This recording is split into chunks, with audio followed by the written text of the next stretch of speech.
Welcome to Pick Up and Deliver, the podcast where I pick up my audio recorder and I deliver a podcast to you as I walk home from the train. I'm Brendan Riley.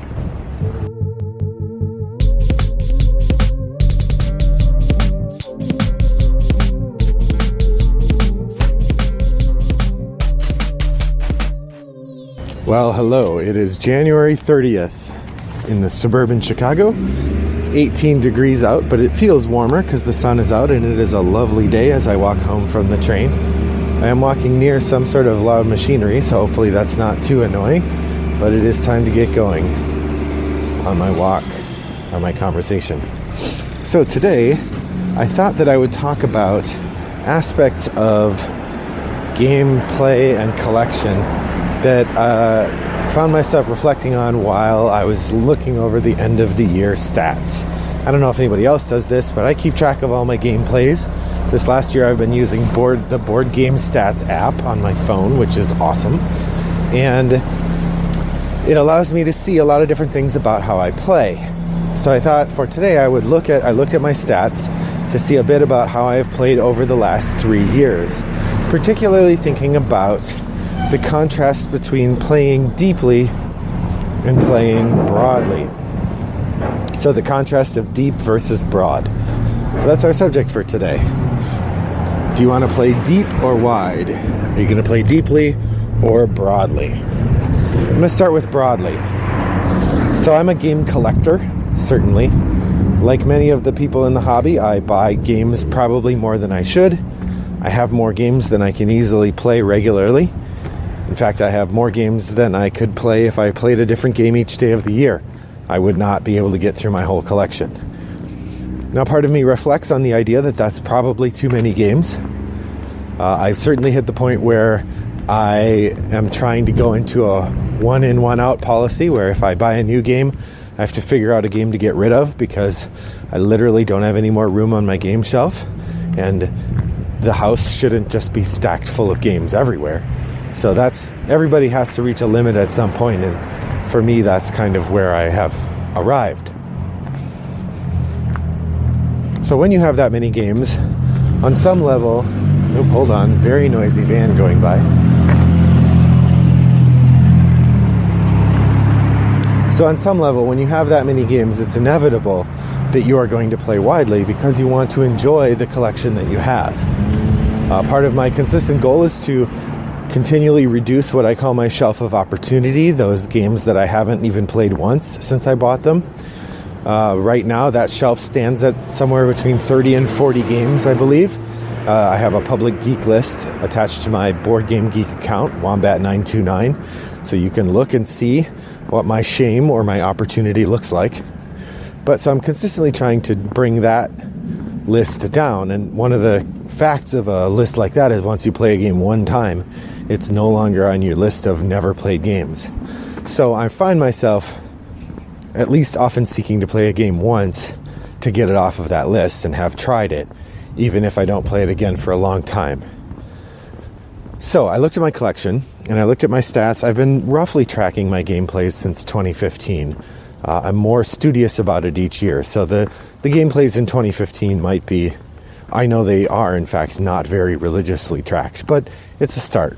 So I looked at, since 2015, using the Board Game Geek stats, which get posted from the Board Game Stats app, I have played around 300 different games.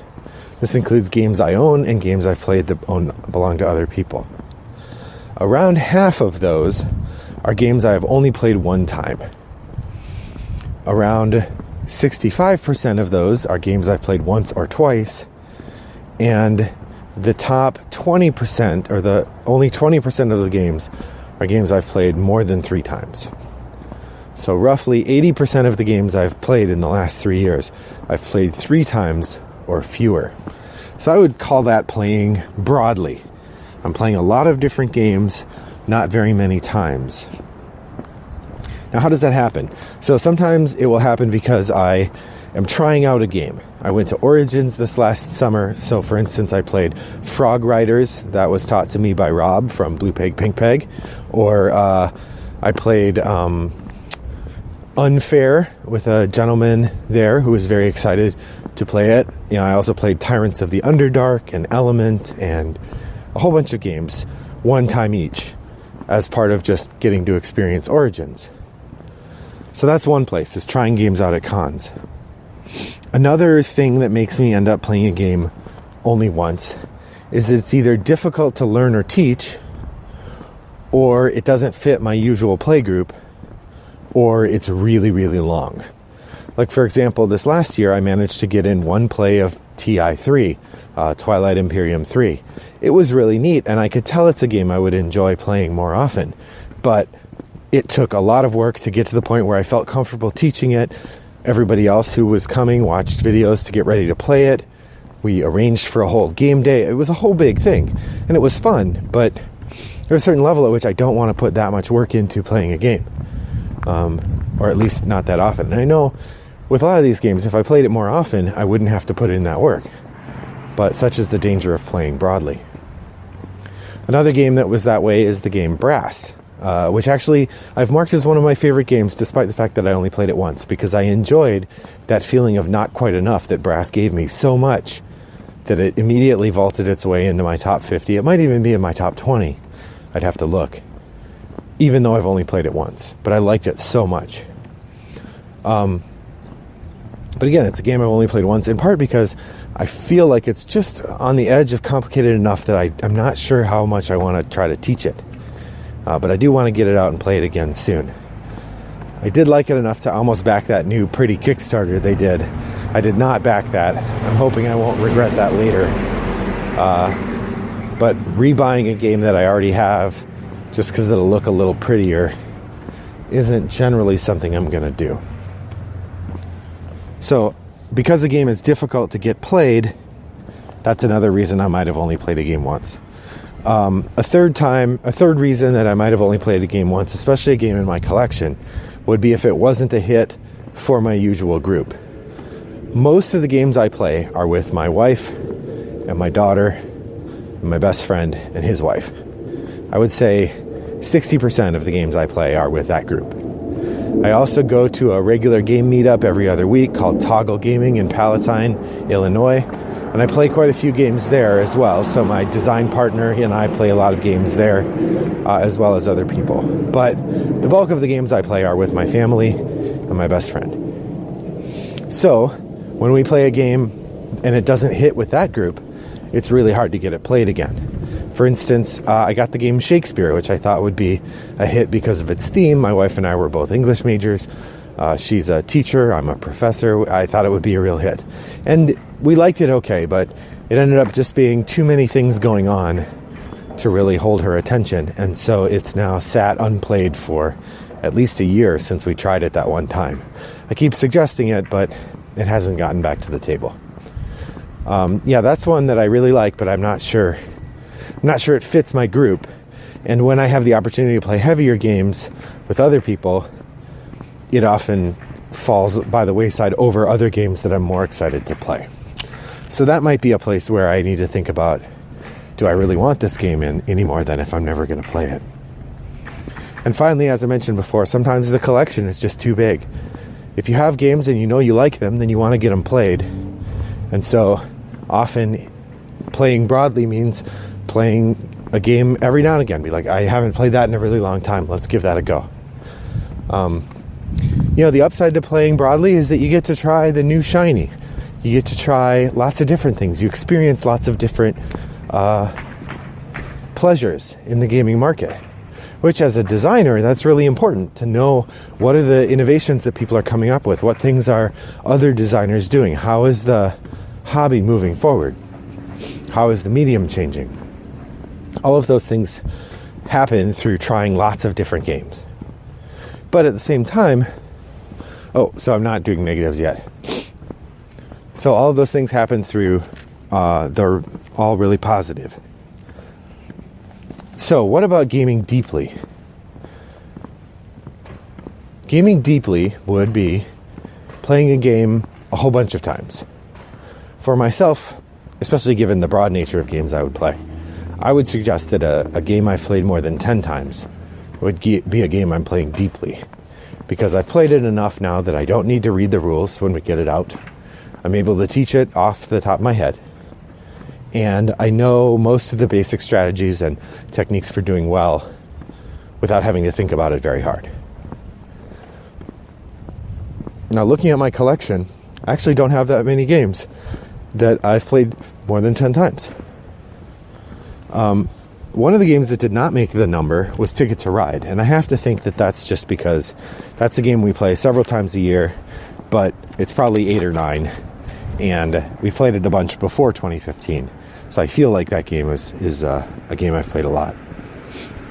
A lot of the games that I've played deeply are solo games, because there's only a few games I have that are easy to set up and fun to play by yourself.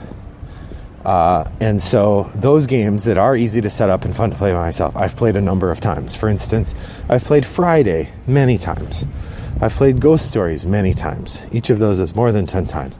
But I'm playing those solo. So I'm discovering the depths of the game, but it's a limited kind of discovery because it's by myself. The other games that I've played more than 10 times are party games, things like Happy Salmon and Codenames, Telestrations. These are all fun games. They're a good time, but they aren't games that have a lot of depth. The pleasure in them comes from being with a big group of people and enjoying the fun of that big group of people and the interaction with those people, not from the interaction with the game mechanisms. So again, I'm not achieving a lot of depth there. The one game I can point to that I do have, that I can say I play deeply, would be Android Netrunner. Now, Android Netrunner, if you aren't familiar with it, is a 2-player cyberpunk-themed game about computer hacking, in which one player plays a computer hacker criminal who is trying to steal points from an evil corporation played by the other player, who is trying to advance their evil agendas and win the game through scoring points. It's asymmetrical. It involves knowing a large card pool and building a deck around that card pool, and it involves a significant amount of skill and a not insignificant amount of luck. There's plenty of luck involved, but it is primarily a game of skill and bluffing. Now, Netrunner is also one of Fantasy Flight's living card games. A living card game is a game where they're never done publishing it, at least until they stop entirely. But unlike most games, which are complete in their published form, Netrunner is a game that is designed to be consistently added to. So you buy the core set, the box, and then there are dozens of additional expansions you can buy. The game is like 7 years old, 6 or 7 years old now. There are dozens of additional expansions that you can buy that add content to the game. They give you more options when you're building your deck. They give you more variety in the identities you can choose. And they make the gameplay deeper because there's more to remember and more to think about as you're playing. So in terms of other games, Netrunner is maybe not fair to compare Netrunner to, say, I don't know, what's a game people play deeply? Terra Mystica. Right, Terra Mystica is an elaborate game. It's complex. I haven't played it, but it's on my shelf of opportunity. But there's a limited number of races you can take, and there's a limited number of ways that the game can start. So while it is certainly a game that is supposed to merit dozens of plays, and the depth of complexity is there, it is a game where you're learning the depth of the game through playing the same game over and over again, even if parts of it are variable. With Netrunner, it's a pretty different game when you're using a different deck, and over the course of several years, the game changes dramatically. It moves in and out of fashion. It has a community that shapes the way the game moves. So while with my nearly 400 plays of Netrunner in the last 3 years, some of which are online, but I still count them as plays because I'm playing against a human opponent, my depth of knowledge of the game far exceeds anything else that I've played. And in fact, the number of plays of Netrunner is probably close to equivalent to all the other plays of games I play combined. In part, this because it's a short game.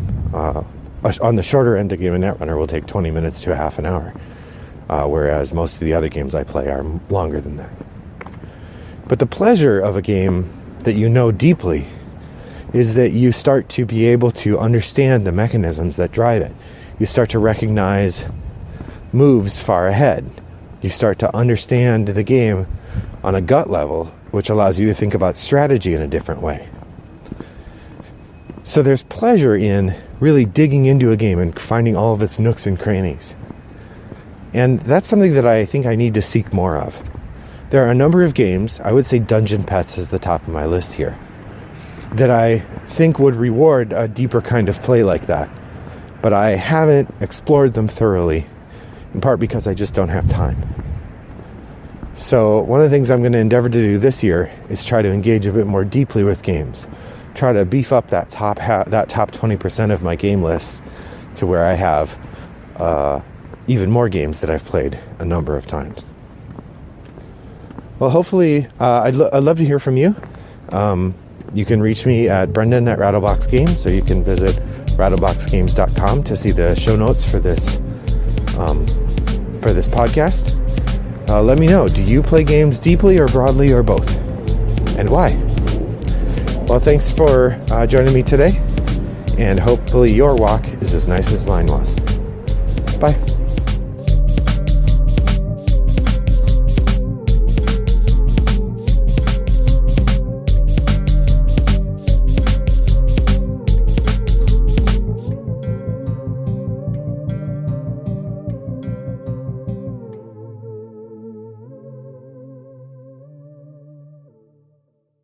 Brought to you by Rattlebox Games.